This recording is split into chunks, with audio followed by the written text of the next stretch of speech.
Hi, welcome to The Breakdown. I'm Ziad Kassab, and today my special guest, Nahren P1. Thanks for being with us today. Thank you so much for having me. It's a pleasure. Just so you guys know a little bit about Nahren, she's an Assyrian Christian activist. She's organized several events recently. One of them was a protest in front of the White House, as well as the Genocide Exposed event that just took place a few weeks ago right here in Metro Detroit. She's very passionate about the situation and the suffering of the Christians in the Middle East. Nahren, many people have seen you on national television quite a few times in recent months, making very powerful and emotional statements about what's been happening in the Middle East and overseas. Today we'd like to talk to you about your advocacy and obviously the situation that we're facing with this terrible evil, ISIS, in the Middle East right now. What has inflicted such a passion for you to be so spoken about this subject? It really breaks my heart to see that our people don't have a permanent home now. Our homelands that we have inhabited for over 7,000 years, like literally, that area is the cradle of civilization. So we suffered, genocides, but this one is a little more unique because we're off of our homelands where we're able to thrive and increase our populations to even the small amount that we increase by, but it still helps us to exist longer. And seeing our people get purged out of Mosul and Qaraqosh, these areas that our people have lived in for many, many years, since almost the beginning of civilization. Exactly. Centuries. Exactly. And that breaks my heart, and I think that it should really empower our entire community to stand up. And when I saw pictures and videos, of children being persecuted, they're targeting, the future of our community, and that's our children. And that just completely outrages me. Yeah, it's a nightmare what's happening over there. And you talk about Iraq being the cradle of civilization, or the birth of civilization. I think the first ever constitution was written in Iraq, and so we are the founding people of the country. Is that what you're telling us? Exactly, we are. And everyone in that country that's coexisting with us, they need to also respect that and acknowledge that and protect us because of our indigenous rights, our indigenous title. Not too many people can claim as indigenous, and we are the indigenous people there, and we're suffering immensely, because we're almost being eradicated completely. But how do you have a discussion like that with a radical extremist group like ISIS and try to say, well, you need to respect us? They obviously, clearly they don't. Right. What type of tactics are they using against people? Their first tactic was they marked our homes with the N for Nazarene, for Christian, Noon, and purging us out.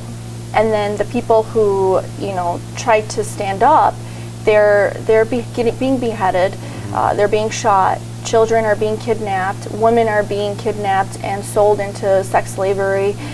And any type of, brutal tactics that were used by extremists years ago, decades ago, that's what they're bringing back. So this is how our people are suffering. They say convert, pay the tax, or die. One or the other. Exactly. And I've interviewed quite a few people, and the tax is actually a joke. It's not really true. They're using that as, it's an ancient type of punishment to persecute minorities. And the taxes, when some people were willing to pay the tax to keep their homes, they were laughed at. They were like, they were bullied to convert them. So the taxes, they're listing that as an option, but it's not truly an option for them. It's a bunch of BS, right? And with social media and this digital era we live in, they can't hide and mask those things anymore. No. And obviously we're dealing with a very digitally advanced group in ISIS. This is 2014. They've got social media. They've got a whole camp dedicated toward their communication with people. And we're not dealing with an unsmart enemy. Exactly. This is a very bright enemy that we're dealing with. Many of them are very highly educated. A lot of them were educated in outside of that area in Western countries, and they came back there. So they're recruiting people from all over the world. And let's talk a little bit about that, because I think I heard like the numbers, 1,000 people a month they're picking Yes. up. They're growing at rates like that. They're at over 30,000 ISIS terrorists right now, and that's just an estimate. It can possibly be more. And this is the type of issue that our people are facing. How do you combat 30,000 highly trained, highly funded radicals that are out to behead you, take your home? Very highly funded. You know, exactly. Very well trained. And that's another whole nother issue that, you know, the governments of the world that have heart, they need to take an international, or, you know, take on an international investigation to figure out who's exactly funding them, and they need to expose them, because we can't allow a genocide to happen in our lifetime. In 2014, there's a huge act of genocide happening. This should be, you know, shameful on many governments. Absolutely, absolutely. Now let's talk about where our people are today. Those displaced Christians, they've been moving around to different camps. Where are they today? How many have been able to leave the country, if any at all? And where are these camps at? And what are roughly how many people do we have there now? The international governments, they granted about 20,000 asylums, and we're at maximum right now. Okay. And our displaced people, they're being labeled on, you know, national and mainstream medias as IDPs. Which stands for internationally displaced people. Okay. And internally displaced people, and they're displaced in like Ankawa, in Dahok, in the whole northern portion of Iraq. And they're in, many of them, the majority of them are in tents, and some of them are still sleeping underneath bridges and, you know, highways and grass fields of churches, because many of them can't fit into these churches. And imagine they don't have showers. You know, the women, they don't have the simple necessities that we need monthly. Just so many things that are so vital to survival. So this is also another tactic of genocide by ISIS, because by displacing us, they're guaranteeing, you know, they're projecting a death toll. And another issue that these IDPs are facing, which can be far worse than being attacked by ISIS, is the weather.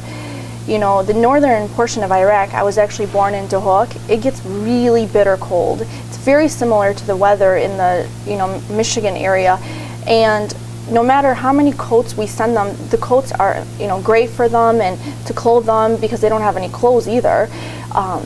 But they can't really save their lives from freezing to death. Sure. And can you imagine the numbers of deaths we will be facing if they're still stranded, you know, in the middle of nowhere?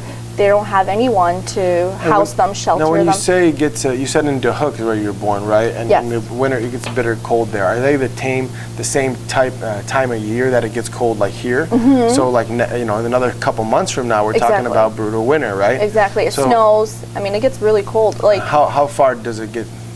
How far down does it get? It gets like Michigan, I would say, maybe like 10 degrees we Fahrenheit. Get negative 20 sometimes with the wind chill. Yes, exactly. You know, but even 10, 20 degrees, you know, you get frostbitten, you die from that kind of hypothermia. Right. There's all these just other running risks. to our cars, we're like, we can't wait to get back in the car. These people are in just an open zone. My God. So let's talk about what the next 6 months look like for them. I mean, are they going to be able to avoid this winter? Are there any more, you know, you said there was 20,000 IDP. There's about a 500,000 displaced Christians and a total of 2 million displaced people. Wow. So, and you know, the numbers, I believe, when it comes to, and this shouldn't just be about only religion, but when it comes to Christianity, we're constantly being bullied, and the numbers are always kind of minimized, but it's probably a lot more than that. You know, there's a lot of people that are displaced outside of Iraq too, in Syria. Well, it's the Christians, it's the Yazidis, it's even the Muslims who are not part of ISIS, who've been you know, exiled from their own land. And you know, and as Christians, we look to all of these people. They're all our brothers and sisters. We want to help them all. Yeah. And we condemn these acts. We don't, you know, we condemn any type of behavior like this. You know. So where do we see the next 6 months? 6 months, we are hoping to put them in some sort of temporary shelters. You know, there's a proposal that they're shooting for caravans, and there's, you know, we need to get them outside of these tents. You know, a few days ago, and actually the last few months as well, it's been raining, And the rain, all this water accumulated into these tents, and they're literally they're sleeping on mud. Yeah. And they're extracting all these diseases. We've already lost a lot of seniors and children that couldn't survive this catastrophe. So the people that are surviving, just the psychological trauma they're encountering. Yeah. Their children's children will remember this, Oh and our God. children's children will also remember this. Well, what's happening to us? And we are dealing with Holocaust type. Exactly. Yes. Let's not use that word lightly. That's what this is. It's a Holocaust. Definitely deserves that title. This is a Christian Holocaust, Yeah. and it's also extermination of anyone who believes in a Western type of living standards and Sure. being modern and Sure. They're definitely funded internationally, but they want to destroy humanity. That's right. We've seen these holy wars for years between Christians, radical Islam, and other groups as well. But I don't think I think it's been 100+ years since we've seen anything to this extreme. What do you think sparked this, and who do you think should be doing something about it? Yes, I believe what sparked it, and also what sparks it before, is these radicals. They need to be condemned also by their own people and their own religion. Right. We all must condemn it as humans, as crimes against humanity. And I believe what really sparked this one to such a high degree is they're immensely funded. They're funded by millions and millions and millions of dollars, and they're constantly funded. And we need to figure out who's funding these. Our own country's funding these organizations to kill and mass exterminate a whole entire race. And that's a huge issue, because if we don't figure that out, these genocides will constantly happen, because with money comes power. Sure. So what you're saying, in other words, what you're saying is, as soon as they had enough money to do it, they did it. Exactly. Okay. They did it. And I believe that I also put extreme pressure and challenge the Iraqi government and the Yes. Kurdish government, because they're there. And they've occupied the entire areas, and if they're going to do that, they need to promise us that we are protected, and that's something that we can't really trust anymore. Say, how far does the promise go from that? Exactly, because we for Look at a 10,000 broken parliament. Broken a parliament. divided parliament. We have a divided parliament in the U.S., but when we're talking about Exactly. saving lives, I think we're able to see governments come together a lot, and it's very complicated, I'm sure, but I'm concerned about the parliament, the existing parliament there. Yes, and the soil of Iraq, the Fertile Crescent. The reason why it has that title is the Fertile Crescent, because it truly is so fertile. That ground the whole world wants, and we happen to be the indigenous people of that land. So why is that? That it just happens to be that part of the world has this fertile soil? The way God, I believe, created it, That's it's just the beginning of times, Sure. and God has blessed us with this, but we are constantly being persecuted for that, and they want to just rape us of everything. So anything you plant will grow there. Exactly. You And plant just- a watermelon, watermelon will grow. You plant Oh, yes. poison will grow. Oh, anything. And it's just so amazing. And this is tracing back to thousands of years. And, our ancestors, they built the first cities there. It's so fertile in every way. And I believe other nations, they want some of it too. I think the oil, the uranium, it has Sure, so there's many a lot of powerful money. resources. Money's always a factor in war. yes. Even in holy wars, money's always a factor.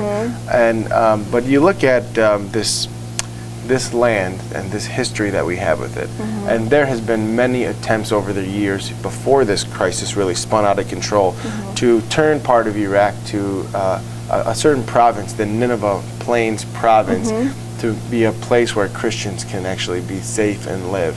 Exactly. How realistic do you think that is from happening? And if so, how far along do you think it is from here? I truly believe in all my heart that it's very realistic. It's something that my great-grandfathers were fighting for, and I'm sure your great-grandfathers, when the first genocides were occurring. It's a ruling that they came up with, that there's no other way to have it. The only way to preserve our identity, not just our religion there, but our identity that's so historical Is the there, land. is to be prosperous on our own lands. Right. to be able to thrive, to increase in our numbers and our identity, keep our language, our Aramaic language should not be bullied and should not be segregated in any way. We need to be able to speak our language, to write our language, to be able to go to our churches freely. The way there was a huge security breach in the borders of Iraq and the northern portion of also Iraq, I don't want to definitely put all the blame on Iraq. It's the entire area from Kurdistan to Iraq. There was a security breach that they came in and 10,000 ISIS terrorists. That just doesn't happen overnight. For them to come in with so much power behind them, and the first areas they attacked were Christian. Mosul, they were marking all of our doors and our businesses. This woman I interviewed, they took $225,000 American dollars out of her home. And they took all of her gold. She had boxes of gold that she's inherited from her great ancestors. And, they just went through everything. They rampaged. For our government to be responsible for its people, how do they allow this to happen? Yeah. So this is where we come in and we're demanding our autonomous region. This is the only way to preserve our identity. And I think, I agree with you. I think you're right. And, when we look at something like this, it might take 20 years, it might take 50 years, it might take 100 years. But if you think about it in the course of history, that's really not that long of a time to be able to do that for the outcome. And on the subject, we had some guys on the show a few weeks back, and one of the things we were talking about was they had this IDC summit in Washington. And we talked about the mindset before and after the summit of what do we do with our people. Everybody's first response was, let's get them out of there. Let's get them safe. Let's save the lives. Move them out of there right now, And we've had some reply from the church that says, no.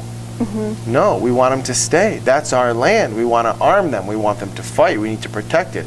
If we run now, well, maybe we'll never get it back. Exactly. And yes, we're going to lose lives, but into war and in the long term in history, it's worth the fight to preserve the land for the future. And so that's some of the things that we're talking about. And asylums, honestly, we're already at our maximum. We can't evacuate our entire population. No way. So we can't leave if the ones, it's like you're getting everyone on a ship and leave the rest of them stranded. Sure. We need a permanent long-term solution. Well, let's talk about this for a second, because as much as you and I know, there's so much we don't. There's so much the government won't share. There's all this behind the scenes stuff. So we can only make our discussions and our educated guesses based on the knowledge that we have, which is a lot, but I'm sure it's not everything, is because not everything is out there. But based on what you know, looking at an international stage of all these different governments in the world, what do you feel, the short version of course, would be the best course of action what needs to happen? Well, what steps need to happen in a rough time frame, of what will get us to that outcome where, hey, finally the Nineveh Plains is its own province, and it's protected? I believe they underestimated there's definitely quite a few nations that are involved in this. It's not just the, Islamic radicals, but there's definitely the funding behind them is coming from nations that want to, divide Iraq. So we already know that it's being discussed for the last 10 years that Iraq will be divided. Therefore, we are aware that this will happen, and we are demanding for our autonomous Nineveh province. That's the least they can do for us. They owe that to us as being indigenous people. So they underestimated our strength and our numbers. I believe they didn't realize how many of us are scattered all over the world. And I want them to know, and I want the governments to know that we're almost in every country. Assyrians, including our Chaldeans and Syriacs, we're in every country you can possibly think of. And we're in large numbers. That would be also something interesting to do as well, is to recalculate our population throughout the whole world. Because how often is that done, and who does it now? Yeah, well, the census, we can definitely, But I don't see Chaldean or Assyrian on there ever. Right. I see other, and then you got to fill it in. Yes, that is true. Right. It's something they classify you as Middle Eastern. I think. I think to have an accurate number, our community needs to take on a census. And actually, census was invented by us. Wow. The first census we recorded ourselves. Look at that. Or petitioning the American government at least to put it on there. But I think we're talking about bigger than America. You're talking about you want to take a census in the whole global world. And another thing, and it really almost brought tears to my eyes because I knew how desperate our people were. A lot of our men from all over so many different countries messaged me on my social media, and they were ready to fight. They're like, who can I contact to go back home and fight? Right. And some of these men were like born and raised in like Europe and you know, in Australia and the United States, from all different states. They were contacting me that they were ready to fight. And how does someone do that if they want to? Legally, can they? We need to. I mean, if 1,000 people can join ISIS a month from all over the world, why can't we get in? Exactly. Or can we? We have Christian militias in Iraq, but they're very small. They're not funded. They're and they're just there to protect our cities. You know, a lot of our cities were abandoned by the government soldiers. So they're more on defense, but not on offense to take the land back. Exactly. They want to take our lands back, and they need more strength, though. Exactly. We need to be internationally protected and funded. They need to train our men. They need to, and more men will come. When you say they, who are we talking about? The UN, the United States, Germany, you know, all of these countries that have been funding like the Kurdistan and the Iraqi government. They need the Iraqi parliament's blessing to do that, though. Yes, but see, that's where the issue comes in, where how much longer do we have to go like this? Is depending on other people to protect us, because right now we're endangered, we're almost extinct. So we need to take very firm action. Well, the parliament's not stopping people from coming in, are they? No. They're not, no. right? I mean, if they're not exactly, they're not stopping people to come fight with ISIS. There shouldn't be anyone stopping. You know, I read something, I swear it was about, there was an MC, a motorcycle club in Belgium. Randomly, maybe 30-some guys from Belgium went over there to fight on behalf of the Christians. Oh, yes. I heard about that too. That was so beautiful. And you know, stories like that just say, hey, these guys can go and do that. We need to do that for our own people. And everyone should do their part. Maybe it's go and fight. Maybe it's help raise money. Maybe it's help raise awareness, like you and me. So everybody should use their strength to do their part. Yes, and I want the Iraqi and Kurdish governments to know that we're not the small minority that, you know, that they can us out to be, easily delete us. The whole world knows about us. They know about what's happening now. They know that there's an active genocide. So I challenge them. They need to find a permanent solution for us. And if it takes us having an autonomous region, we're demanding that. We deserve that. That's right. You know, they're already, I mean, the northern portion is already autonomous, and the southern portion is autonomous. We're caught in the middle. Who can take care of a home better than the homeowner? We are the homeowners. We are the indigenous people of that land, and there's no better person that will serve as a cushion in that area than the natives themselves. I haven't been back home myself in maybe 20 years, 21 years, and I'd love to go back, obviously, when it's safe. I'd love to do business over there and really help the region get back, but not until it's at a point where we can do something about it. Let's talk about America, because that's where we live and that's our government, and I think that was a lot of pressure from our community on America to act. We saw them do so in terms of airstrikes, and then there's been discussion of ground troops. Now you've got a lot of Americans who don't want us, are against us sending more ground troops in. For the sake of, hey, these are our troops, their mindset is, let's protect our people at home, and that's Iraq's problem, you know. But I've even spoken to soldiers who say, look, I lost a leg, I lost an arm over there trying to just to win these cities over, and now you're just going to let them go? Exactly. We need to finish the job. Let's talk about Obama's administration. Clearly you're not happy with that. I'm very aware. Neither am I, and there's a lot of folks on the way that not just this situation was handled, but a lot of other things. If you could tell the president's administration one thing, what would that be? They definitely need to revamp their foreign policy. It's terrible, and it's costing thousands of lives of not just people that can be easily replenished, but they're costing lives of indigenous people. That's something we can't replace. Once you delete us out of, the present and the history, we're completely gone. So they need to work on a solution. They need to acknowledge us by our identity and not call us ancient people on when he addresses the country, that, you know, when he individually addressed everyone, when it came to Assyrians, he addressed us as ancient people. How disrespectful is that? Yeah. You know, to at least acknowledge us by our identity, something that we're acknowledged in our own country, and they need to work with our people. They don't need to work with people that have already caused an issue there. They need to work with us directly. They need to listen to the, you know, we've never globally rose up and, you know, cried out for help. It is obviously because there's a huge issue that we're encountering is extinction. You know, for a race to be completely wiped out after 7,000 years, you know, that's a disgrace to the world. It is, I believe, a global obligation for everyone to take part in this. And we've contributed so much to technology and history. That's the least they can do for us. Is regardless of their religion and what country they come from, they need to bring us back to our homes. People are outraged in Iraq. They want their homes back.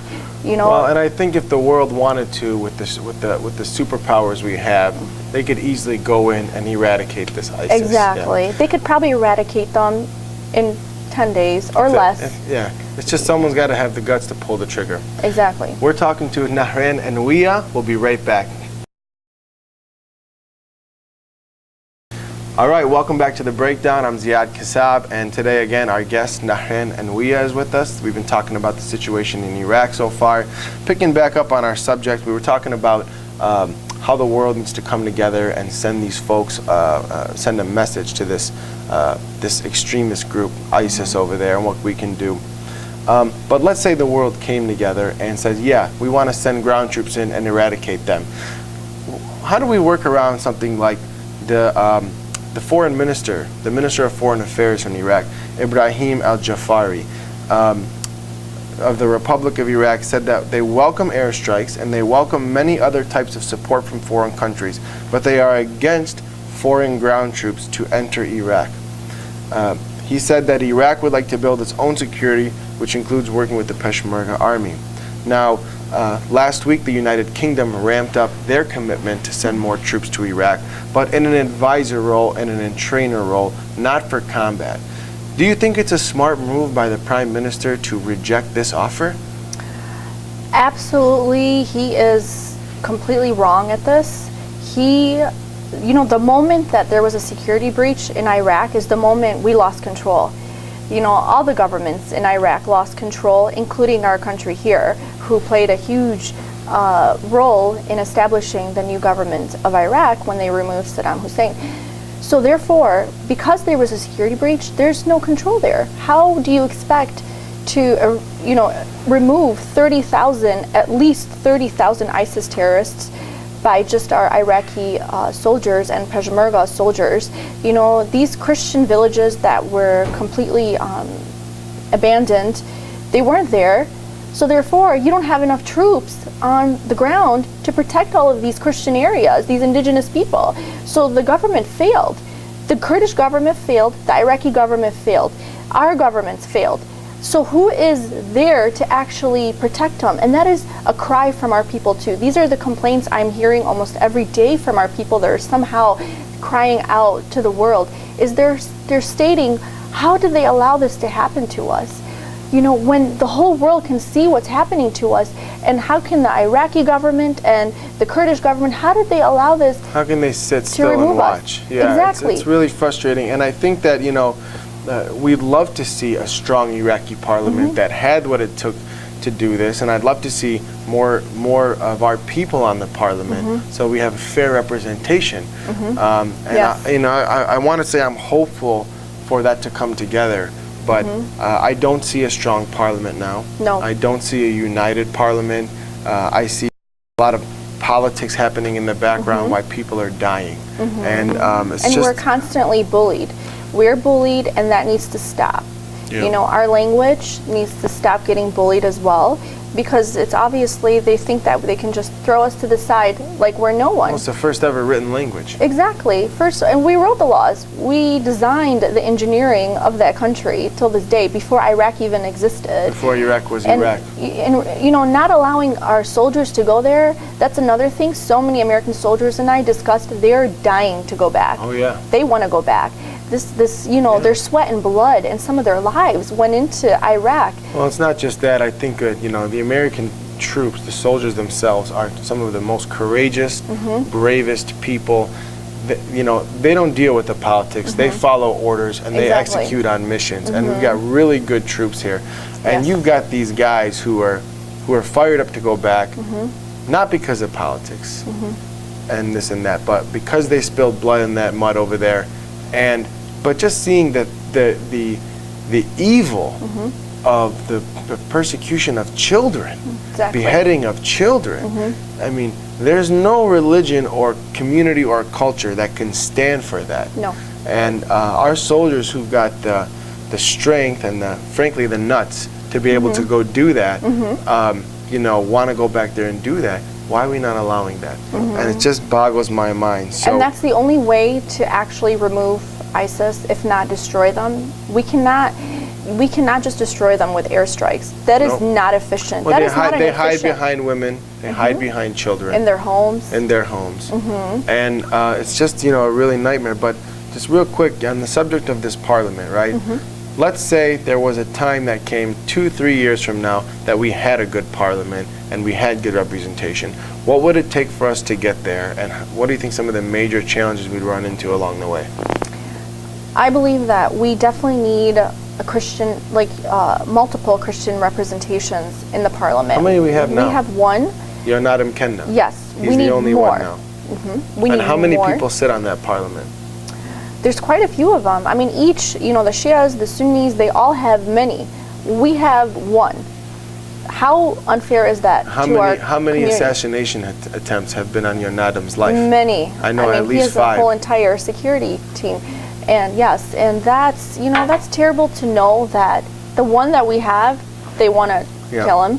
So that's where, you know, if the Iraqi parliament, if the Iraqi government can't protect us and our leaders, that's where autonomous region is our only, honestly, to my best knowledge and to many scholars in the world, our people, this is our only solution. This is something our great-grandfathers were fighting for, because then, you know, this whole, you know, meshing in, it's not working for us. We've came down to the last one standing.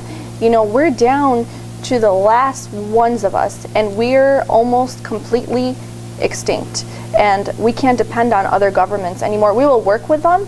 We will be their allies, their friends, their neighbors, but we need our own region. I agree with you. We deserve our Nineveh province back, and they need to respect us for that. Well, I couldn't agree with you more, and you know, you're so passionate about this, and I love to see that from you, and a lot of people in our community really stepped up lately. What was the defining moment that really, I mean, we've always all been engaged and paid attention to this, but you know, like the last 6-7 months is really things got bad. Was there a picture or a video or a statement or something that you can remember that really said, wow, I need to open my mouth and start making a difference more? Well, before it even, you know, hit the news and everything, we received calls, phone calls. I'm sure you have family there. I have my aunts. I still have aunts there. And they were crying and shouting, and they couldn't believe what happened. They said, we're under attack. You know, we've never seen something like this happen. They're completely evacuating cities and they're slaughtering our people. You know, please do something. You know, why doesn't the world know about this? How did they allow this to happen? We couldn't believe what we were hearing. You know, my mother and father and I were like, what? What do you, like, how do you believe something like that Iraq is being taken over by a terrorist militia? So it broke my heart, and you know, that's when our churches, you know, the Church of the East, we got together and we went to the White House. We went to the White House, and we, you know, I was outraged.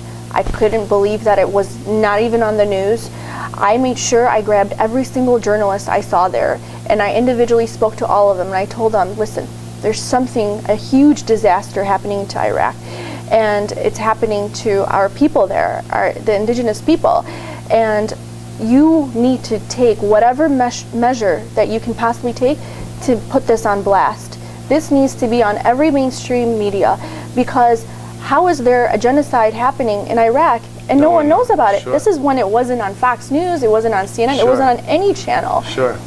So, and I expressed that, and I told them, a little glimpse of our maybe history. It wasn't on any channel in America. Did it hit other countries before us?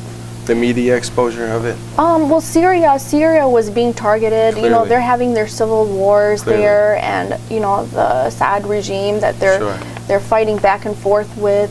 But the country was never completely taken over. It was almost like it started there, and then they just rampaged through Iraq and just settled there. This is our new home, and the world is standing still and allowing it to happen, which is completely unacceptable because these are crimes against humanity. This is a violation of indigenous laws in Iraq, and it's also a violation of the United Nations protection of indigenous people. So they're violating all these laws, and we're standing still and lightly airstriking them. This is not how you get rid of 30,000 plus terrorists that are funded by, very powerful countries. We need our army, we need our Marines, we need our Navy, we need our Air Force, we need everyone together, and we need multiple countries to ally with us to destroy them. This is a huge mission. It's not just a guerrilla group. This is almost like we're at war. It's like its own entity, its own country. Exactly like that. Yeah. And they're at war with people that are powerless, they're harmless, we don't have any arms. There were a lot of our men, like my grandmother's village, Al-Qosh, they were ready to fight. Al-Qosh has never been evacuated. Yeah. It's never been, they've tried for so many times to invade it, and they have never left. And they stood there, they evacuated all the women and children. The men, they had just their rifles, like a gun that you would have at home. Sure. They didn't have the proper weaponry to combat ISIS. Sure. But they were ready to fight. Our people are ready to fight. No we need to question. arm them. We need the world to step in and say, we understand there's religious wars here, and there's civil issues, and a lot of political manipulation and corruption, but we need to put everything to the side and stop this somehow. They need a permanent solution. And if it requires for the country to be divided, that's the only possible way we can proceed and go on. Otherwise, consider us gone. I was mentioning in Genocide Exposed that when you go to a museum, and some of the biggest museums in the world, like in Paris and London, Sure. In the Middle East, they have our Gates artifacts. of Babylon. Exactly. Right, absolutely. They have our artifacts in these bulletproof glasses that you and I, our ancestors created them, can't even touch. Yeah. So when they're protecting our artifacts to that degree, Yeah. what about the people, the descendants of those Sure. ancestors who invented those artifacts? Sure. What, are we not worth anything? That's exactly right. And that's a terrific point too, Mm-hmm. and maybe now the artifacts are better off in the museum Mm-hmm. where they're protected. I'm sure if they were somewhere back home, they'd be destroyed, just like Yes. our churches have been burned down. Mm-hmm. And they destroyed a lot of our artifacts in the Baghdad Museum. A Yeah, lot of things that's have been right. looted.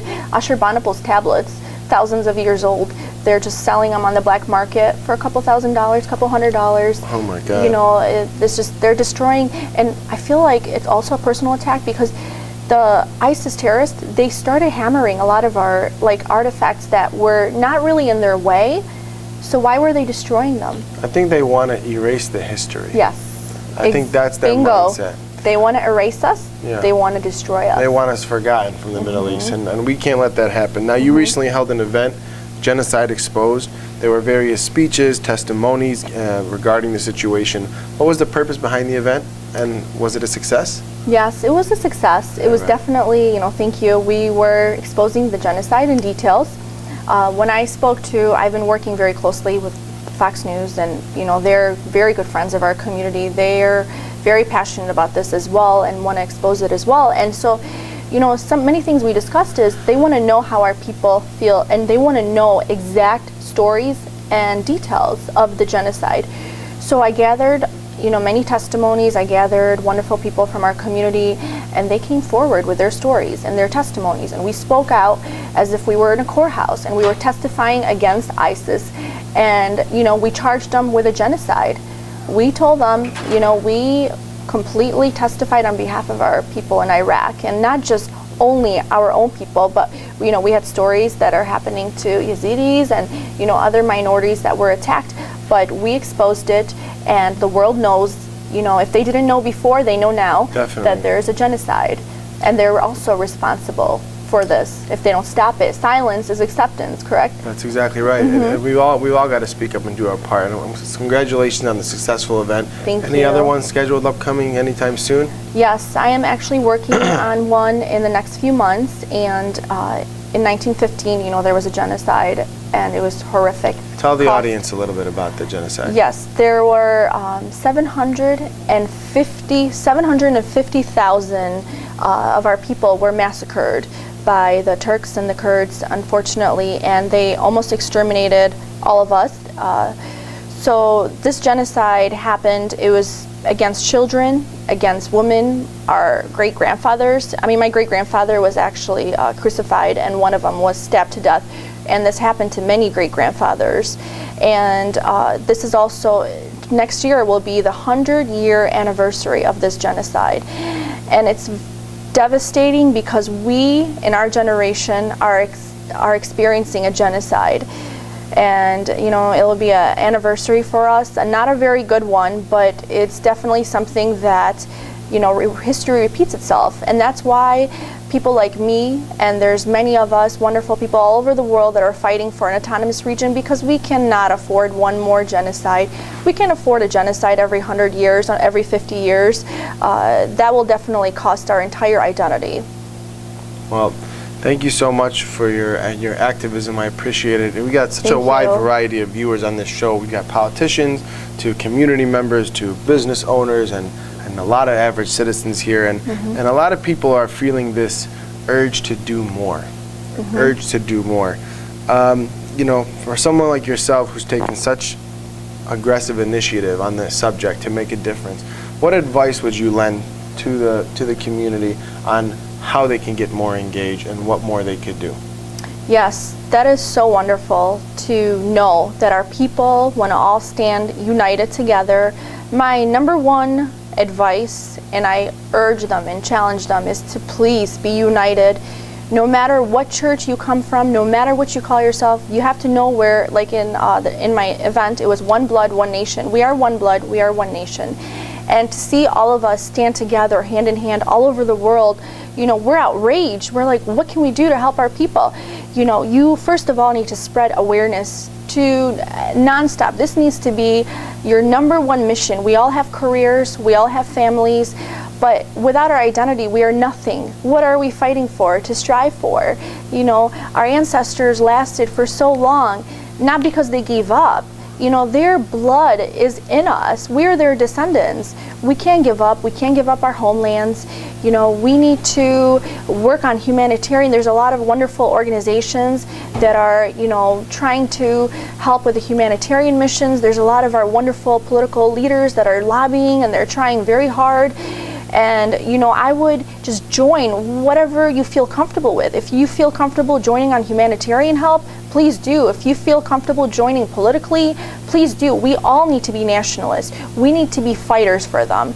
They can't fight for themselves. Our people in Iraq, they're depending on us. It is our moral obligation to our nation to help. And you have to help, because Nineveh, we can't just give it up. That's our ancient capital. You know, that's something that our ancestors bled, and they were buried there. You know, they fought for thousands of years. We can't give up now in 2014. Everything that our ancestors ever fought for, we can't. We can't let any divisions get in the way. You know, whatever issues our communities have, please put them to the side. This is much more important. This will mark history books. This is a huge crisis. We're not so small that we can't make a change. You know, this is something, if we all work together, our people are not so intelligent and successful by coincidence. You know, our people all over the world are amazing, and this is because we have that ancestral bloodline, this amazing history. And if we work as one hand, when you try to pick up something with one finger, you know, you can't. You need your whole hand. We all have to work together as one hand, and we will win. It's in the Bible, it's gonna happen, and we just have to have faith in our God, and you know, this will definitely happen for all of us. And you brought something that you want to read. I want you to read it, but before you read it, I want you to tell us the history about it and where the different places it comes from. Yes, this is a quote that comes from all the religious books, you know, the Bible, the Torah, and the Quran. This is a verse that, you know, it's definitely something that will happen. The Bible has never been wrong once. Everything that the Bible ever stated has came true. And this isn't even about religion, but this is something that, everyone needs to accept and needs to help us. If they are truly our friends and they respect humanity, well, humanity is being wiped out. Our entire race is being wiped out. If you're our friend, you will help us in our mission. We're not claiming something, a piece of a pie that doesn't belong to us. That's our land.